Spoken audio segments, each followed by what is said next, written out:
Welcome to Level Up Conversations presented by TEDxYYC in partnership with First Calgary Financial. We welcome Saima Jamal and Philip Calvert. Saima is the co-founder of Calgary Immigrant Support Society and the program manager of Jumpstart Refugee Talent. Philip is the Alberta Lead for the International Justice Mission of Canada, a partner of the world's largest anti-slavery organization. Our conversation will focus on the impact of COVID-19 on vulnerable populations both at home and around the world. Well, hello everybody. I'm Tim Tamashiro. I'll be the host today of this Level Up conversation on behalf of TEDxYYC, and I'm very happy to be here with you. We have a fascinating discussion about people who are in vulnerable situations, and we have a couple of really worthy experts that are going to tell us all about the good work they're doing on behalf of others. Joining us today, we have one, two, three. There's all three of us. We have Saima Jamal joining us, and Saima is part of was founder, in fact, a co-founder of the Calgary Immigrant Support Society and the program manager of Jumpstart Refugee Talent. Welcome, Saima. Thank you. Very nice to have you. And we also have Philip Calvert, who is the Alberta Lead for the International Justice Mission of Canada. Welcome, Philip. Thanks for having me. It's great to be here. It's very nice to have you both here on the show. Here's what is very notable about both of you. You do work on behalf of other people, and that is very admirable. Saima, maybe I'll start with you. What type of work are you doing on behalf of other people? And maybe what we'll do is a little bit further on down the road, we're going to find out how COVID has changed that. Sure. Thank you so much, Tim. We're going through, as it's said so many times, unprecedented times. For regular folks like us that have been in this country for many years, that speak the language, that know where to get everything, that know what resources to get for it, even we were struggling during this time. Now, I want you to imagine those that are new in this country that doesn't speak English very well. For many, they don't speak English at all. And even if they do, they're so new, they don't know what to do when COVID hits, you know. And for me, my work for the last 5 years has been with people like refugees, low-income immigrants, even Canadians that are just struggling. So they come to us, these people, when we first ask them, go to the established agencies, go to the organizations that are out there that are there to help. And once kind of they don't get help in those traditional places, they come to us as a last resort, and then we connect them to the rest of the community. Just regular folks like you. How can you help? How can a regular community member help to alleviate, to get the resources that this refugee or this low-income immigrant or this person struggling needs to overcome the barrier that they're facing at that point in their lives? So that's what we do. Yeah, I can only imagine the additional struggle of being in a new country, not knowing the language, and then having to try to figure out all the challenges of regular everyday life, and then COVID on top of everything else. So goodness knows that you must have your hands full. Oh, yes. Yeah. Now, Philip Calvert here is joining us. This is Philip, and Philip, tell us about the work that you're doing with the International Justice Mission of Canada. Yeah, so again, thanks for having us on, both of us, and just having the conversation, because I think that's probably one of the most important things is just awareness. Right? So International Justice Mission was founded in 1997 as a response to kind of an immediate everyday threat of violence against people in kind of vulnerable situations around the world. And a lot of people probably, this is why the awareness matters, is that a lot of people probably don't understand that today there's about 40 million people living in slavery, according to the International Labor Organization. And so the fact that we just don't talk about these things makes it really easy to just pretend it doesn't exist. And so when we do that, it just allows things like that to grow. And Yes. I'm proud to say that I'm part of IJM because over the years, we've rescued 53,000 people from slavery Goodness. and oppression and secured convictions against more than 1,800 offenders. So our mission is to protect vulnerable people from violence by rescuing victims, bringing their abusers to justice, restoring survivors to safety and strength, and helping governments and communities build a safe future that lasts. And so since 2012, just to give you a sense of kind of the scale of the work, we've trained over 216,000 justice system officials and community members to recognize and respond to violence. So together with our partners, we're helping local authorities protect more than 400 million people from violence that would be abused had those programs not existed before. So it's a massive group, and very thankful to be a part of it. It's about 1,000 people around the world. Goodness. And yeah, so It, that's a bit about me and IJM. well, thank you for all the healthy work that you're doing on behalf of other people. You know, I can't help but wonder. I'm going to invite Saima into this conversation as well. I can't help but wonder what the connection is between the challenges that you deal with, Phil, and immigrants to countries around the world. There's a very, very close link there, isn't there? I would say so, if I may answer. Yes. You know, I primarily work with refugees and also refugee claimants. A lot of time they have escaped very, very difficult conditions, you know, and even when they were as a refugee in a different country other than their own original country, the lives that they led there, you know, with bare pay and working 14 hours a day. When you sit down and talk with one of those refugees, you would think that, you know, this was almost like slave labor, you know, with bare, you know, pay that they're getting. They're just somehow making ends meet, and to a point that they get their children working when they are 12 or 13, they started working as well. So it makes me wonder, you know, you're talking about slavery, and then I sit and listen to their stories. I'm like, what kind of a life, you know, did they lead before coming here? Yeah. And for me, that is almost close to slavery. So. Phil, is that what is your interpretation of how maybe these your two worlds are interconnected? Is immigration to another country the end goal, or do you have a different end goal? Yeah, it's. I think that one of the things that I've been learning a lot, just in the last couple of months, really, is just even the concept of privilege, let's say. And so, you know, there's a really classical definition floating around that it's like a backpack that you don't even know that you wear. But Oh, when you yes. need any kind of tool, you can just reach in and grab it intrinsically and not even aware of the fact that you even have it in the first place. And so, you know, when we talk about people that are outside of kind of the ring of those of us that experience that privilege, or are even outside of view of what would be considered like something that's easy to look at or easy to understand, or kind of polite conversation, you're often getting into a world of people that are experiencing oppression, they're experiencing hatred, they're experiencing a life which is in no way comfortable. And so when we talk about people like what Saima is working with, or the people that IJM is trying to support, I think it's really, really important that we first of all recognize that these people need help, and that there is very real causes which lead to the situations that we're both describing. Right. So Yes. whether it be underlying systemic issues, you know, in regards to race or violence, conflict, all those kinds of things can lead people into situations that, you know, they wouldn't want for themselves in the first place, right? So there's very, very close intersect, because we're both talking about people that you know, are not living in a situation that anybody would want to live in.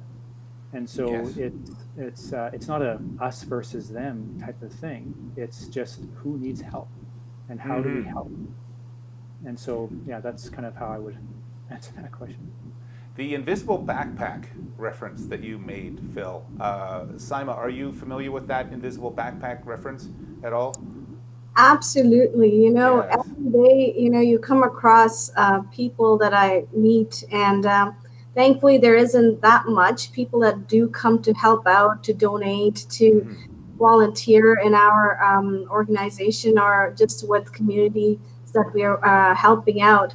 They understand that there is a privilege that they carry, and and and but there's a lot of instances that there will be people that despite whatever political spectrum they belong to, they will just say that why is our taxpayers helping these people out? Why do we need to go and help them out? We need to look after our own. Look at what's happening during COVID. All these people are losing jobs. We need to focus on our own. We need to focus on what's happening right here in Canada. So we sometimes get blinded that what is happening over there, it actually does affect us right here in Calgary, in Canada. We don't live in a bubble anymore. We live in a very globalized society. I consider myself a global citizen more than just a Canadian. So I know that what is happening in Syria, Iraq, Congo, or Kashmir or Palestine or anywhere, it affects us directly right here. So once we understand how much we are wealthy in our resources, the fact that we can, live safely, have electricity, running water, the ability to understand language, not be oppressed, these are facts that we just take for granted. And sometimes we take it so much for granted that we want to like blind ourselves and not worry about others. So it is sometimes really important to connect these people with the ones that are newcomers that are here to kind of understand, what each of them are going through. And sometimes you'll see it's just through that one simple connection of dropping a donation off or just volunteering a couple of hours or just even having this conversation, listening to us talking opens up minds, opens up windows, So that's why Paul is absolutely correct. Just having this conversation, bringing awareness is the first step to opening those doors. Yes. And I know that we have some volunteers with TEDxYYC that are monitoring this conversation right now.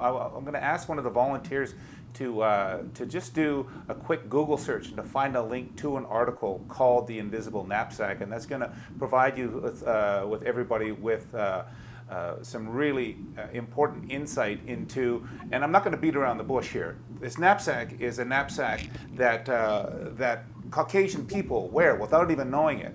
And it's a list of 50 privileges that the Caucasian people carry without even understanding what it is, what type of privileges that they do carry. One of them is number 30 that really kind of rings a bell with me, and that is that white people are able to either claim that racism is a problem or isn't a problem without any consequence. And it's it's an absolute huge challenge. But anyways, I don't want to focus that conversation on the invisible knapsack, but I do want to maybe, Saima, I'm just going to talk to Philip here for a moment, okay? Bear with me, Philip. I'm just going to bring up just the two of us here.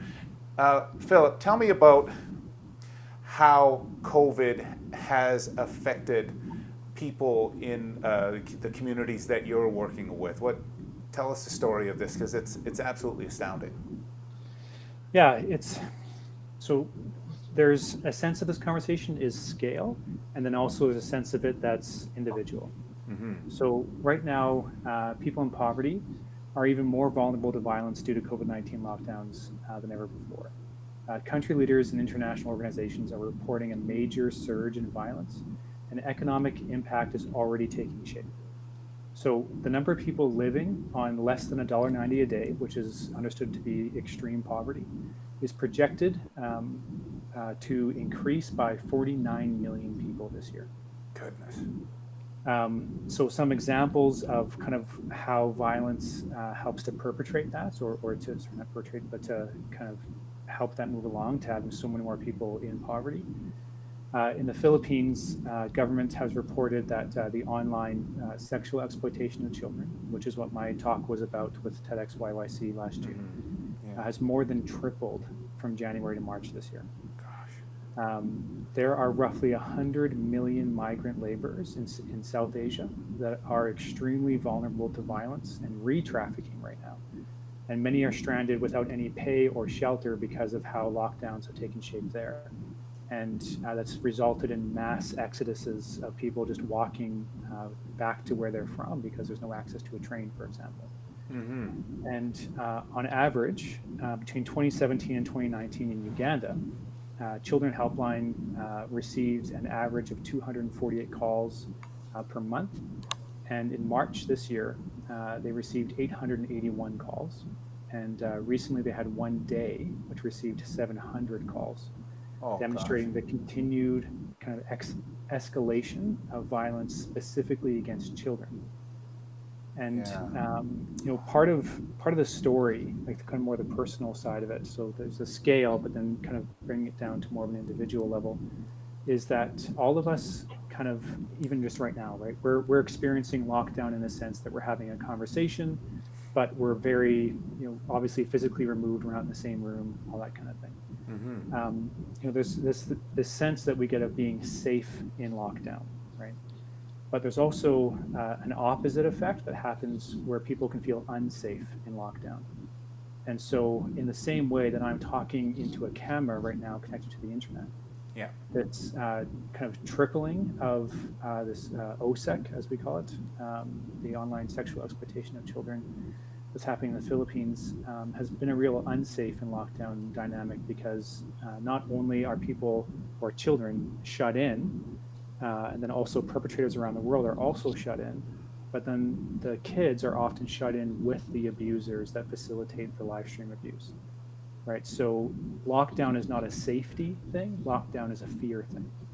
And so there's some major issues that are being kind of unearthed by everything that's been happening. And it's, hopefully we'll get to it later in the conversation, but there's also some real hope points that's coming out of that.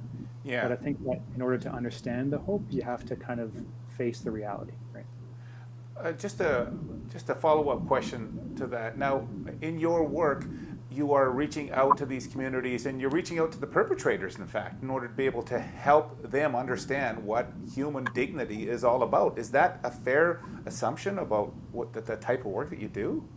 Yeah, I mean, the underlying theory of change that IJM works on is that you need to replace impunity with accountability, right? And so sometimes, yes, there is opportunities to help communities to understand. We have something in South Asia called the Release Bonded Labor Association. And so those are people that used to be in slavery that now go around and are telling their story and helping people to understand what slavery looks like and how it can just drastically derail their lives and kind of helping communities to avoid those types of things. Mm-hmm. But underlying all of that is really, we're trying to prove and show that people who are willingly perpetrating these crimes really need to be held accountable, because if there's a lack of accountability, people will do these things. And it's just been proven again and again that you need to hold people accountable in order to actually stem violence. And so that's really what we're working on. Yeah. Thanks for doing all that very, very difficult work, Phil. I just really, I'm always astounded talking to you and to understand the world that you work in and the level at which you're helping people. Saima, a quick question for you. Now, in terms of stories that you might have heard from some of the people that you deal with as immigrants, are you hearing stories of atrocities like what Phil is talking about? Is this something that you deal with on a regular basis?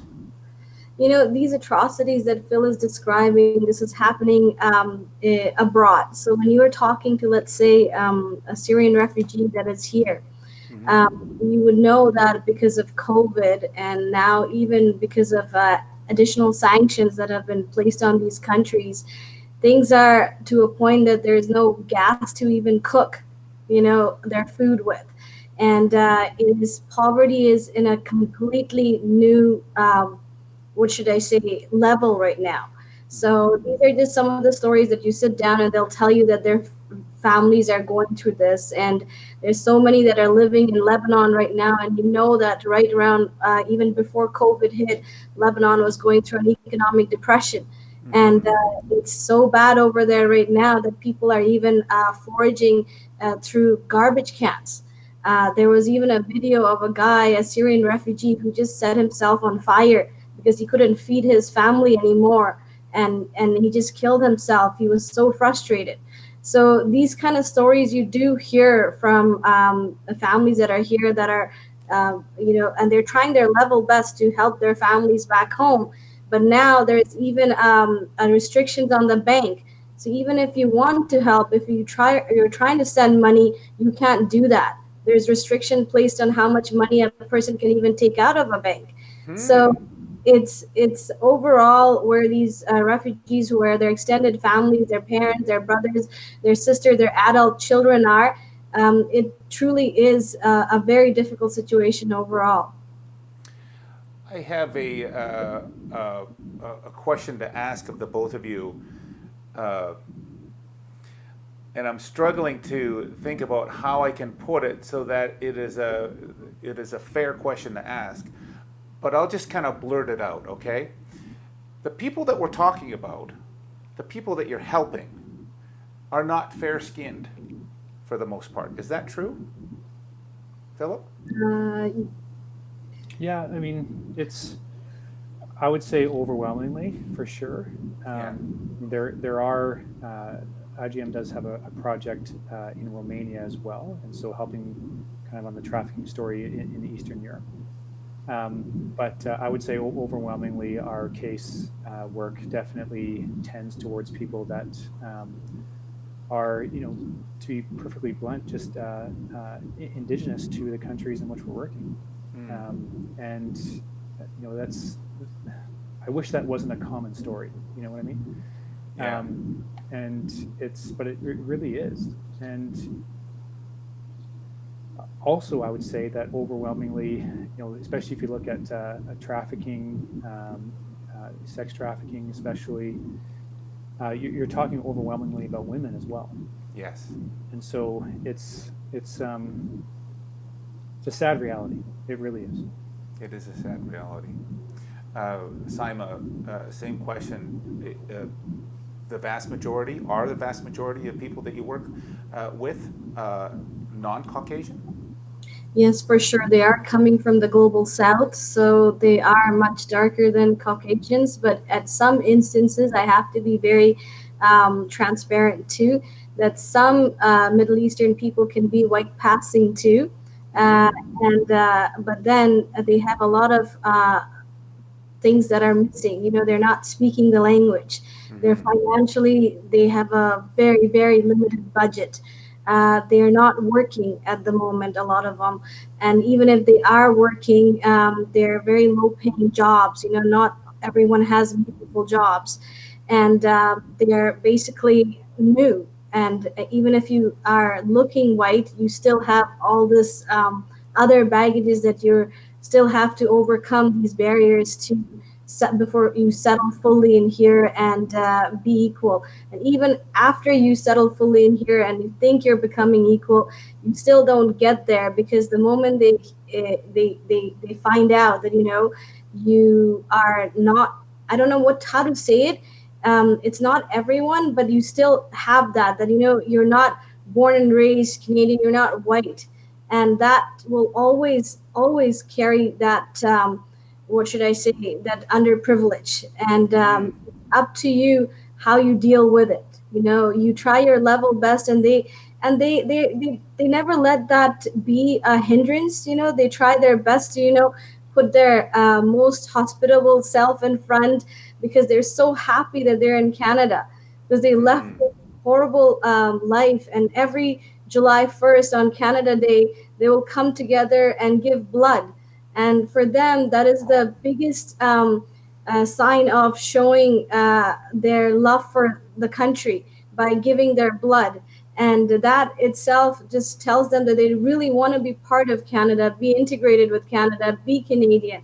And it's up to the rest of Canada to, accept them and understand that, and hopefully see that, there's so much resiliency that they've gathered in themselves by going through the experiences that they have. And now they're finally here. So, yes. Yeah. Saima, maybe I'll focus the conversation for you and I here for the time being. Now, during COVID, I know that Canadians in general have been allowed to be able to apply for the Canadian Emergency Relief Benefit. Is that the case then for new Canadians as well? Have they been able to benefit from that? So, some of the challenges, there was a lot of challenges in there, but one of them that really helped was the CERB, the government assistance that was given. This was very helpful for those that had already started working. But there are refugees that are not working, that are under the first year of arrival. They're either government sponsored or privately sponsored, or both church and privately sponsored. They had that assistance already in place. Now, for those that are on Alberta Works during COVID, they couldn't apply for a second assistance like the government assistance, so they continued with their Alberta Works. The problem was to understand this whole what resources are available.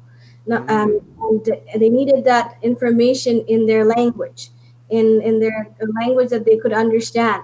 So getting that information, not being able to access settlement representative support reps was very difficult for them when COVID hit, because the settlement agencies themselves were kind of getting into the whole new way of working. And with that, there was a lot more challenges. All of a sudden there's no schools and there's all these children at home. How do you make them, how do you entertain them? How do you keep them occupied?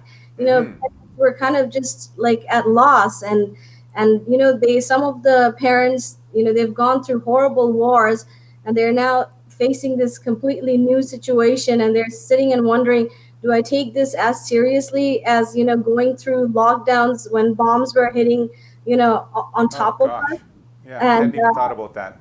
Yeah, so think about that. So and then they come and like, is this real? But then once the education was given in a language that they understood by the other co-founder of the Calgary Immigrant Sports Society, which is Sam Demora, they were really understanding that, this is real, this is true, this is happening. We do need to stay inside and protect ourselves and protect others. But there was a lot of people in the immigrant communities that saw COVID as a stigma. So if anybody got it, they would keep it hidden.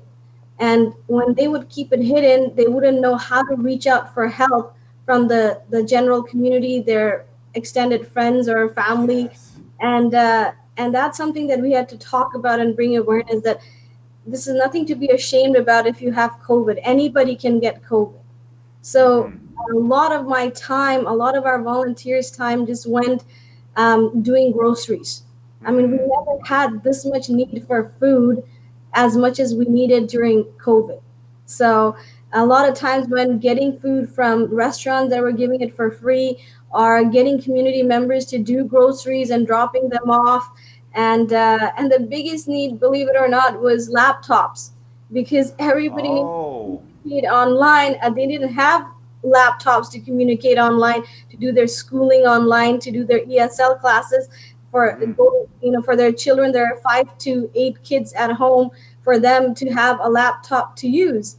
So all of these were such huge challenges to deal with, and on top there was a lot of mental health support that they needed. Mental health. Amen. Yeah, it's like it's. Thank God there was this. The government was giving this financial relief.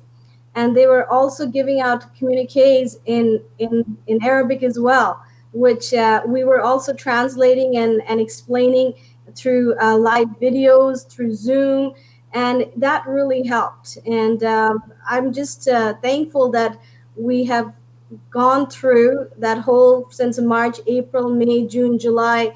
It's a progression, and people got used to it, and they are now at a much better place, I would say. Well, thank goodness for that, and thank you for all that hard work. And again, here's things that I never even considered: is that, of course, new Canadians, immigrants, will need groceries, and if they get COVID, they might have fingers pointed at them, and that laptops are absolutely essential in homes and families and whatnot. So, thank you for all that amazing work, Phil. I have a quick question for you.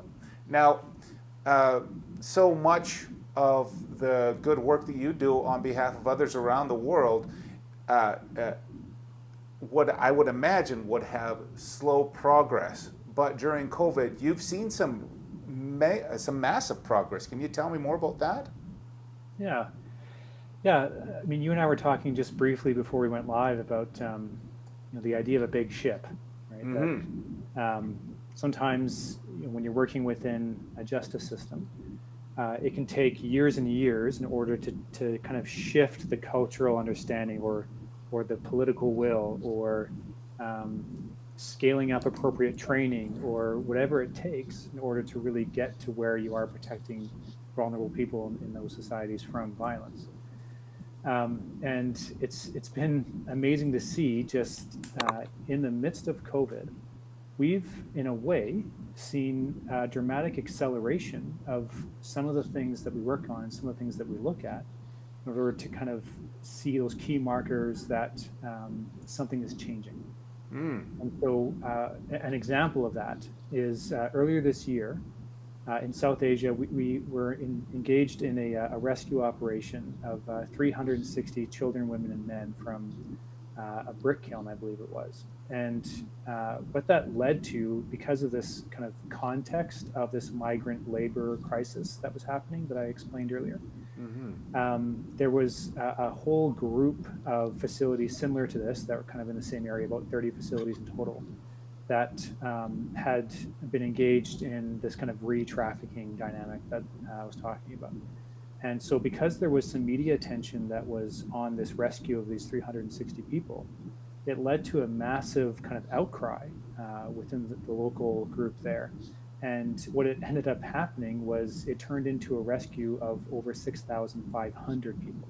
Goodness. And so when we think of that, it's like the logistics around that is crazy. And what we were encouraged by, I think, more than even just the fact that people were released, was that it was the local government that was taking responsibility and accountability for providing transportation, for providing food, for providing immediate housing. They were doing all the immediate kind of aftercare things that we always look to make sure that people are taken care of on kind of that day of rescue and kind of the 2 weeks following. And it was our government partners that were the ones that were leading on that. And so for us, when we look at, is a justice system beginning to take responsibility and take the lead on protecting their own citizens from violence, those are the kinds of things that we look for. And so the fact that we were seeing that at scale in the midst of the pandemic was just incredibly encouraging. No kidding. Now, will you be able to utilize the information and the skills from the rescue of 6,500 people, use that information to inform other governments how they might be able to help and do the exact same thing? Oh yeah, like it really kind of part of what's really exciting about being a part of a global organization is that you can take learnings from one place and apply it to another and kind of provide consultative support, right? And so whether that means understanding kind of baseline metrics to look at, or just giving examples, or helping within kind of taking an idea and contextualizing it and making it make sense within the local system is really, really encouraging. And I would say that I think it's roughly 97% of our staff are local to the countries that we're working in. And so that makes a massive difference as well, because it allows you to make sure that whatever you're implementing makes sense for that local context. It's not like the Canadian version of justice being imported to Uganda or whatever. that just doesn't work, right? And No. so it's really encouraging to see that, and to be a part of a global organization to kind of see how those pieces can fit together sometimes is really, really encouraging. It is encouraging, and but a lot of work still needs to happen in both your areas of need. Maybe I'll start with you, Saima. What is it that people can do with it? Viewers who are watching this right now, what can they do here locally in order to be able to help you help others? Before I even go there, I wanted to tell you a story. Please do. Yes. So that you get a little bit of an insight of the life of a refugee when they do come. I just recently spoke to this one who was talking about COVID and him, and he's saying that, Saima, I know people are just worried about this COVID since March, and or after we arrived. But think about my life. I am a Palestinian refugee in Syria. I never had citizenship in my entire life. Before that, my father was a refugee. And before that, my grandfather he became a refugee in 1948, when the formation of Israel happened. Mm-hmm. So for him, he was waiting and waiting and waiting for that Canadian citizenship to come. And when this COVID hit, it was 2 days after the lockdown. So right away, his citizenship exams got canceled. And that long-awaited dream of belonging to a country, to being called a citizen of a country, a generational dream, he felt like it completely got shattered. So, when we talk about the lives of refugees, it's not just they're going through a hardship while they became a refugee or just when they came here newly, but this is something that's been going on their entire life for a lot of them. So, and now when you talk about what can people do to understand that, or how can they help, as you asked, for people like this refugee, he's starting off a business. He's becoming an entrepreneur. So I tell them, support refugee-led businesses. Support businesses of immigrants, support businesses of people of color, support Black businesses. And sometimes people say that, well, aren't they just all Canadians? I'm like, yes, they are, but they don't have the regular privilege, the connections as a born and raised Canadian would have. That's why we need to support these businesses if we can, when we can, just so that we give them a little bit of that soft landing going up. If you have laptops, if you have money to spare for a laptop, they still need laptops, believe it or not, because when newcomers come, they come at a very tight budget. So if you can, just get your old laptop, which is not very old, a few years old, you're ready to buy a new one. If you can reformat your old one and donate to us, we can give it to a family in need. Those are lifelines now, right? Yeah, laptops are lifelines. Absolutely. The Zoom meetings to get information, to be able to express themselves, to express their worries, to express their ideas through these, live Zoom Arabic, shows. It's for them. It's honestly a lifeline. For the children, it's a lifeline. So it's been amazing to see people be able to do that. And also, life doesn't stop. People don't stop coming here. Newcomers don't stop needing help in terms of furniture and donation and household items just because there's COVID. And for that, we always need trucks to move them.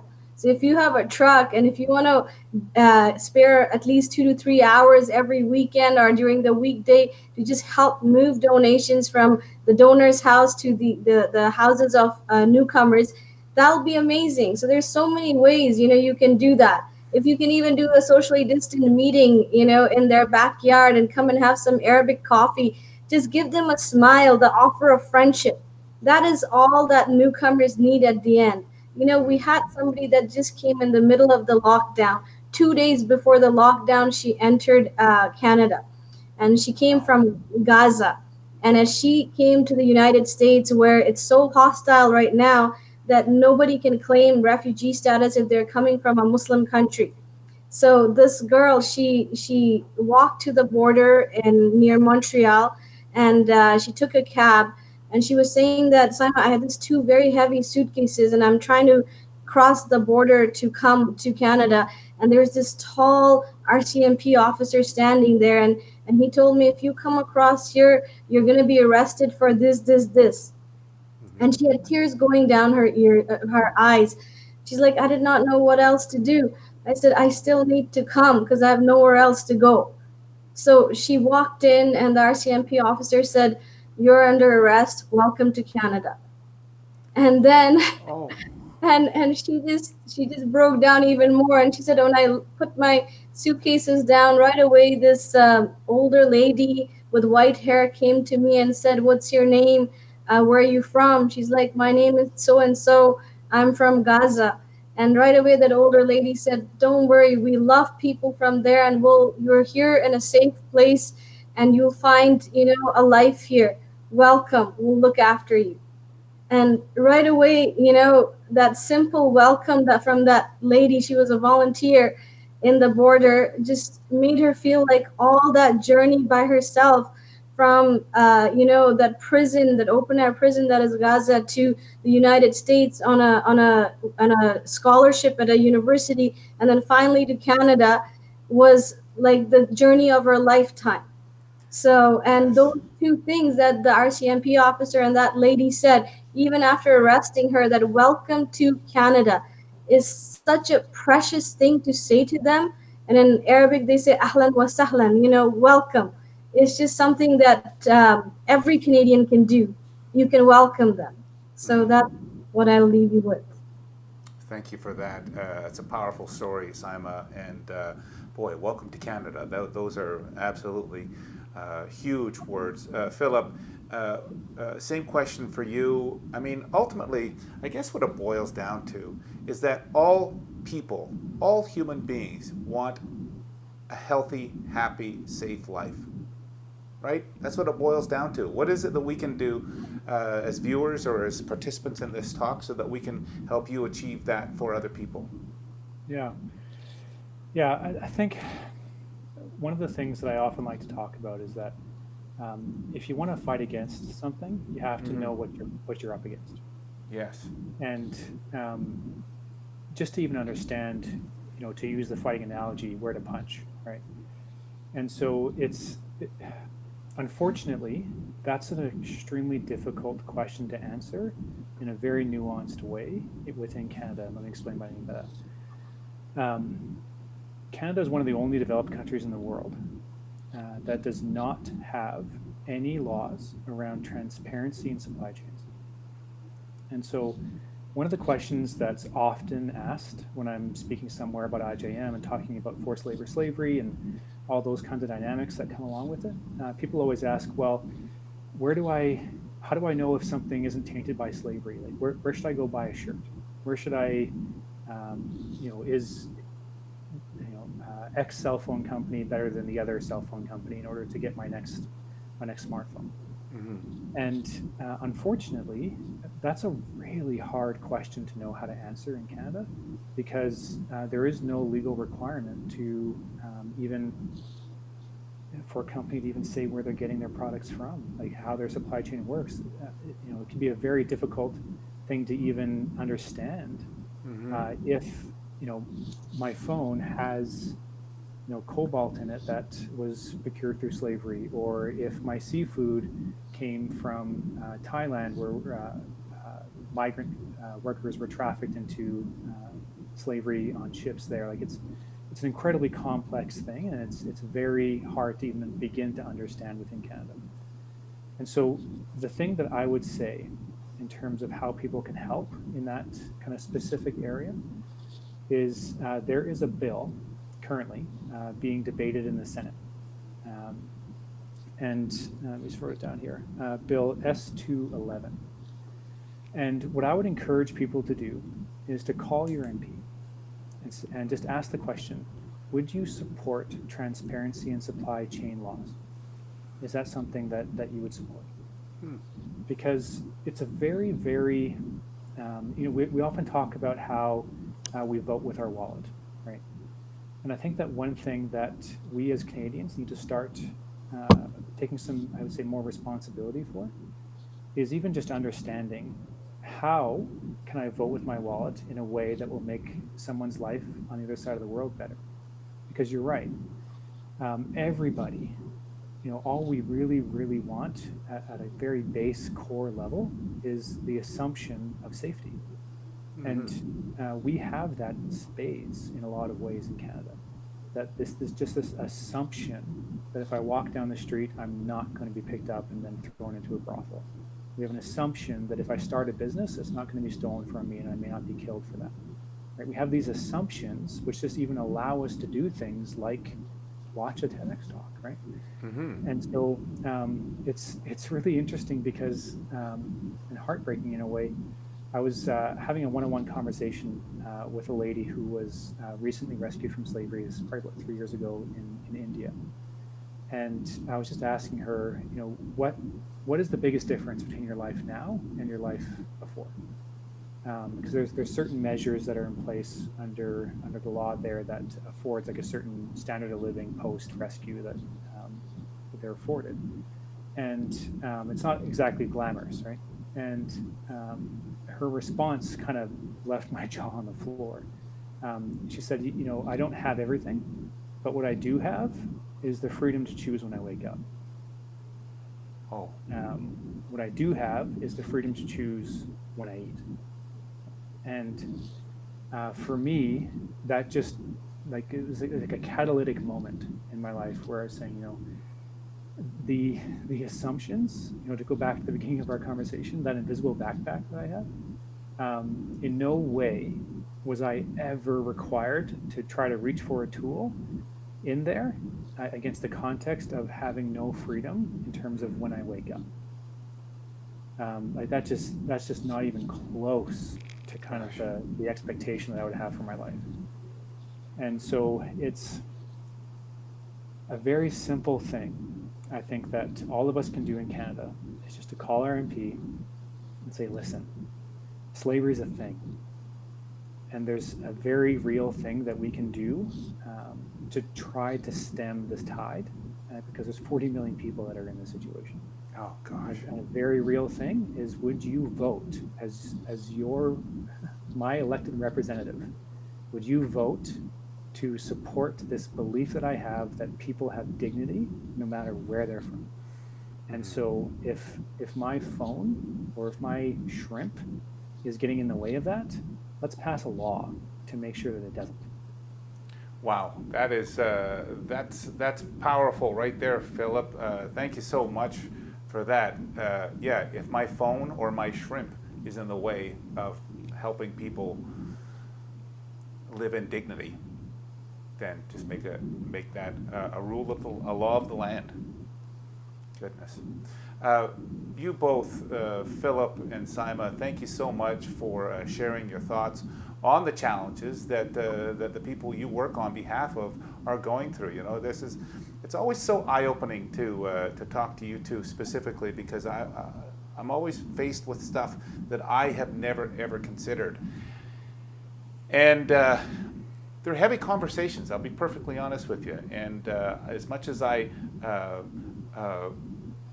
can never be fine with all the challenges that other people have to go through, I'm thankful that there's people like you that are doing the work on behalf of others, and for that I want to thank you with my blessings in particular, and thanks so much for being part of these Level Up conversations here on behalf of TEDxYYC. And Tim, thank you so much for bringing that awareness, and thanks to TEDxYYC for hosting these very, very important conversations.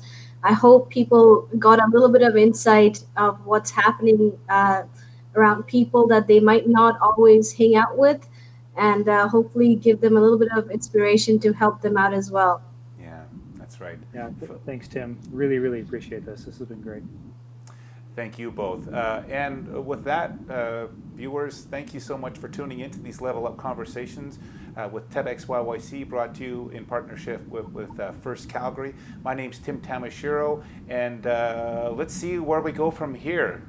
Let's do whatever we can to make humanity a little bit more human. Thank you, and goodbye.